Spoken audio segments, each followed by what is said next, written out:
Ryan's my marketing guy, as we call him, or the booth babe, for people who don't know Ryan or ever met him.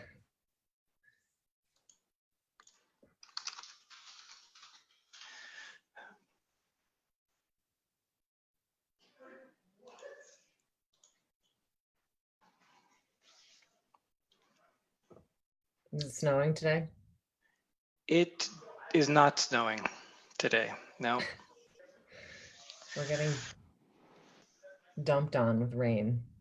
Oh, I was like, you're getting dumped on with snow? Yeah, no. It rained a little bit and washed away all the snow down here in the valley, but Yeah. a lot of good snow for those skiers. Good, we're coming for it. Yeah. Okay, so let's get started. And just as a reminder, if you're listening, feel free to make a comment. We'd be curious to know who of you listening are using Profit First already or aren't. So this is Eryn Smith. She is one of our newest team members. She's our Profit First Ninja. Eryn and I met through Profit First Professionals, and I remember it was funny the first time I actually met Eryn. We were at ProfitCon, and she just comes up to me and says like, "Okay, so like, what was your workout today?" Or, "So you're like working out, right?" Like, and okay. I was also very pregnant. Very pregnant. So I'm gonna let Eryn tell a little bit about her story, and then I might interject, but you're gonna get to love Eryn as much as I do. She's a rock star, and you're gonna hear why based on her story. So Eryn, give us a little background about you. Yeah, so I mean, typical story as far as when I decided to open my gym and kind of just going for it. So I found CrossFit, I think in 2012. I ended up opening my gym in 2014. I had what I would call a bit of a moving problem. And then I lived in Hawaii and California. I was from New Jersey originally and just moved around quite a bit, and wanted to move to a new location to open up a CrossFit gym. So I ended up landing on North Carolina. I decided that the Southern women needed me, and I was on my way to go and open a gym. And I ended up in the Charlotte area, just north of Charlotte, in a town called Mooresville. I moved here in May of 2014, and I opened my gym in August of 2014. So I just jumped right in. And I had told myself that as long as I had money in the bank, consistent money in the bank, that I wouldn't fail at it, because I think that was the big thing that scared me, was like, well, I had the balls to do it, but like, could I do it and could I be successful at it? And I said, well, as long as you have money in the bank, then you won't fail. So that's what I focused on. I had cash to start, and that's where I got the equipment and all of that sort of stuff. And next step was getting people in the door, keeping them happy, and again, just making sure that I had money in the bank, because if I didn't, I wasn't going to be able to pay my bills. And that was what I kind of devoted my time and energy to. So At what point in that journey did you find Profit First? So what's interesting about that is I mostly got connected to Profit First towards when I decided to get out of the gym business. I was in this transition phase where, now we're talking in 2017, when I decided that I was interested in maybe selling my gym. So I was actually invited to the Box Pro Leadership Summit, and I was invited there. And forever, if you're not familiar, Box Pro usually puts on an annual leadership summit, and you kind of had to know somebody in Box Pro to get invited. And I knew Stu Brower because he was my consultant in 2016. So Stu was like a major help for me and my business. So he ended up getting me connected with Box Pro. I get invited to this leadership conference, and I'm kind of in this middle ground of like, I'm going to sell my gym and maybe do my own thing. And with, on the financial side of owning a gym and helping people. So I end up going to this conference, and two people had mentioned Profit First. And the one who did mention it initially was Chris and Andrea Smith of Trident CrossFit, who ended up being my first clients with like helping them implement Profit First. But I was like, man, there's just something going around where now I'm just like, I'm hearing Profit First all the time. It's like the story with like with the car, you know, like you decide that you want to buy this certain car and now you see it everywhere. And that was how it was for me with Profit First. So when I decided to sell my gym, I still had the entrepreneurial spirit. And that's was when we decided to open a smaller bookkeeping business in the North Carolina area.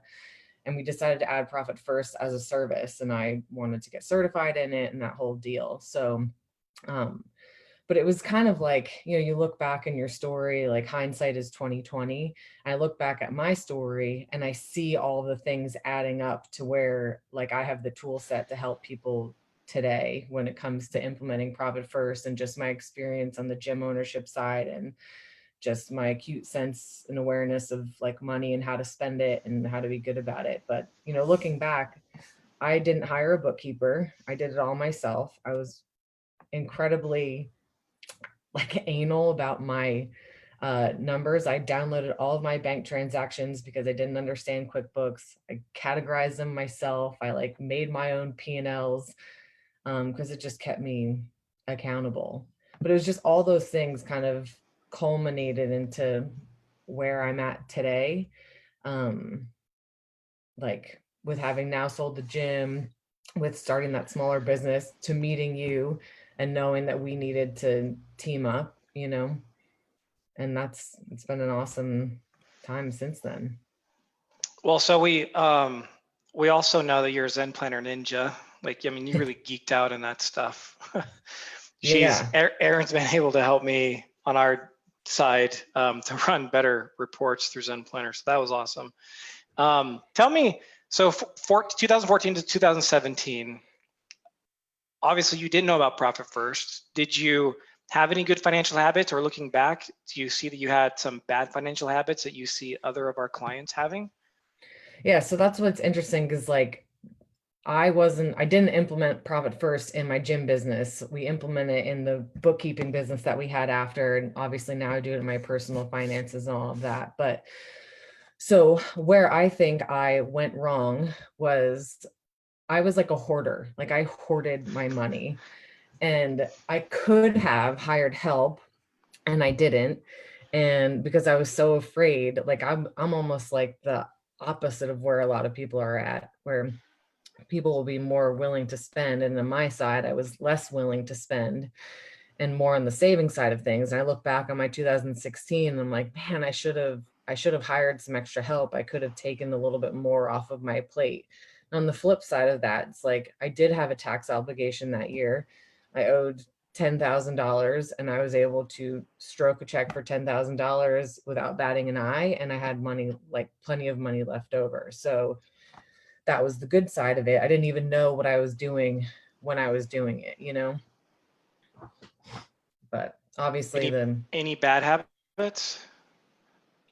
I don't, I mean, my bad habits with money have preceded me owning the gym. Okay. Like so like I lived, this picture back there was my bad habit with money. I used to live in Hawaii from 22 to 25, and I lived off, you know, a very small salary and basically credit cards. And when I came back to reality and life, I realized that, you know, I was basically like my monthly expenses on the credit card were what I was paying every month, and it was just cycling over and over. So I learned my lesson then, that you can't spend money on what you don't have money to spend it on, especially for those little ancillary items in life, you know? Yeah, so that's interesting. That reminds me, I heard this debate between like debt versus equity. And let me just talk about that for a second, because I think what you just said relates. A lot of times people wonder, they want to grow, or sometimes they feel like they aren't growing and so they need an infusion of cash, or they're looking to go to multiple locations. Maybe they need an investor or whatever. And so they wonder, well, should I borrow money, or should I bring on the investor and have him buy equity, and then we use that money to expand? I don't think there's a right or wrong answer.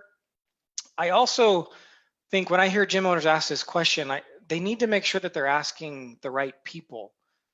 I mean, if I say talk to a bankruptcy attorney, guess what? There's a strong likelihood he's going to recommend bankruptcy as the solution, right? If there's someone who has a propensity to just borrow money and they're leveraged to the hilt, they're probably going to answer with, you should borrow money. So it's always good to make sure that if you're choosing between debt and equity, when it comes to growth or making a change in the business, that you're asking multiple sources and people who actually have credibility, not just, I don't know what it is. It's maybe celebrity status or whatever. Well, it's a complicated topic that I think people like, it's not always black and white. And there's so many things that I feel like factor into people's situations that should be taken into consideration. And, I was on a call earlier this morning. We were just talking about how like money is such a personal thing and how people interact with their money is more than just black and white. Like everyone has a relationship with money. And it's like taboo to talk about it. And I said this to you privately, but I think it would be interesting if people walked around with little thing over their head, a placard like what's in your bank account, and there'd be so much more exposure if that were the case. And there'd obviously be more shame and judgment and stuff like that. It wouldn't be, but like, we don't talk about these things because there's just this taboo associated with talking about your money and your relationship with money. And I feel like it's important to have people that you trust that you can ask those questions. Well, and not just people you trust, but people you trust that have the credibility to answer that question, Yeah. right? I mean, I trust my mom, but I'm never going to ask her a question about business finances or how to run a gym or, Yeah. On the debt side though, so in my book, I was able to interview Clay Ferrer with Rigquitment because he obviously deals a lot with lending to gym owners. And we had a great conversation. If you're borrowing money to increase the asset and you have a plan that's going to generate revenue, that's generally considered good debt by most people. If you're borrowing money because you have to keep the lights on, like that's a problem. Right. Like when you're talking about your credit cards, man, if there's a gym owner who's just racking up credit card debt, every time they do that transaction and they add more to their credit card balance, the gym is screaming at them they cannot afford all their expenses. And what they're doing is further perpetuating the need to borrow money, because now not only did you borrow money, you now have an interest burden, which takes cash, right? And then you have to pay it back. And if you already can't afford the expense anyways, it's like, that's going to happen next month, and soon is going to be this exponential problem. So yeah, borrowing money to keep the lights on, that's a big problem. And that's one of the reasons why we love Profit First. I mean, I don't know if you want to share briefly the experience you had with Chris. I think it's a phenomenal story and gives a lot of hope to gym owners. Oh yeah. I mean, it was really awesome meeting them too, because again, it was like right in my start with Profit First, and they entrusted me with like being a guide for them. But in some weird way, I just felt like I was like in tune to know what to do. But basically when we first got in contact, I had their, well-known gym, a large gym. I remember like seeing them on the cover of Box Pro magazine, and like from the outside looking in, you would think everything was perfect. And I think that's a lot of people's stories from the outside looking in, like everything looks great. And then when you get to that back end, it's like, oh man, there's like this big issue and I don't, somebody doesn't know how to deal with it. So in Chris and Andrea's case, they were forced to move. And because of that, incurred a lot of debt and had to put things on a credit card. And it got to the point where they were carrying this $60,000 balance for 2 years. And what that equated to was like every month they were getting an interest charge of $1,000, and their monthly payment was, 7 or 8,000 plus that interest charge on top of it. So it was just like, it was around $10,000 a month that was getting like funneled to this card on top of the expenses it was just cycling. So they just made, some extreme changes. They took a hard look at their payroll. They had like a really high paid coach that wasn't like really working out and they wanted to do something about, so they considered like lopping down his hours and changing his pay scale, which was really helpful. They went through all of their dues and subscriptions. They stopped taking owner's pay distributions for a while, and we tackled their debt in 5 months. We got it from $60,000 to zero. It was the most satisfying thing, and we did it with weekly allocations. So we focused in on doing it every single week, so every Friday. And still to this day, I send them allocations every Friday morning, and um, that's just a rhythm that works for their business, which I think is another interesting thing about Profit First. Is like, we have this framework, but you're allowed to operate within that framework and customize it to meet your needs. And that's what we did with Chris and Andrea. We customize it to meet that need. Yeah, that's what I love most about the system, the framework. Yesterday, I was talking to Shannon Simmons, Mhm. um, and she asked the question, why should people read Profit First for Microgyms? Because, and this is part of the answer was, well, the original book, it's a framework for all industries. And now we're taking the framework and making it more specific to gyms, but it's still a framework. And so if sitting down once a week is better for the gym owner instead of doing it twice a month, then the gym owner should do that. Today we did heavy as possible clean and jerk for our strength portion in the workout. That sounds fun. And I've had a lower back injury for the last year. And so I've been really careful about any sort of movements. A lot of times I'll just do dumbbells instead of barbells, and I'll actually put them on a box so I don't have to bend over to get them. But I mean, it's been a year, so I'm trying to work it back in, using the back a little bit more. But you know, we Ryan and I, my marketing guy, Booth Babe, we're kind of the same level on the clean and jerk, and we got up to 205, and it felt pretty good. Like, and so I was thinking about it, like, it's interesting. I've modified the framework of our workouts over the last year, but I'm not weaker because of it. I've Yeah. actually gained in strength, even though I'm using dumbbells instead of the barbell, or I've always modified the workout to work so that it's friendlier on my back. And I'm still like, that concept that gym owners see with their members is the same way that Profit First will work for them. Well, it's wild. There are so many similarities with Profit First and the gym environment. It's actually insane to me. I mean, obviously, even the original book was written with like nutrition focus in mind, but I mean, the crossover is kind of hysterical. There's just so much. I know. It's actually great. I think in the book I mentioned that it's almost like cheating for gym owners because of the similarities and what they've already seen in their fitness industry, how easily that's translatable into finance. So they kind of get like a head start.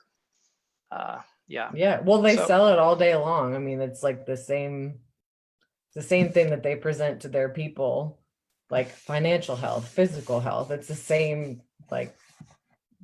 concept. yeah. So let's end with maybe some favorite tips you have about Profit First, or something you saw or good things you see that give gym owners a real bang for their buck when it comes to implementing the Profit First system. So, I mean, one of the biggest like low hanging fruits for people, and usually the first thing to implement and deal with, is getting the rhythm down for when income comes in.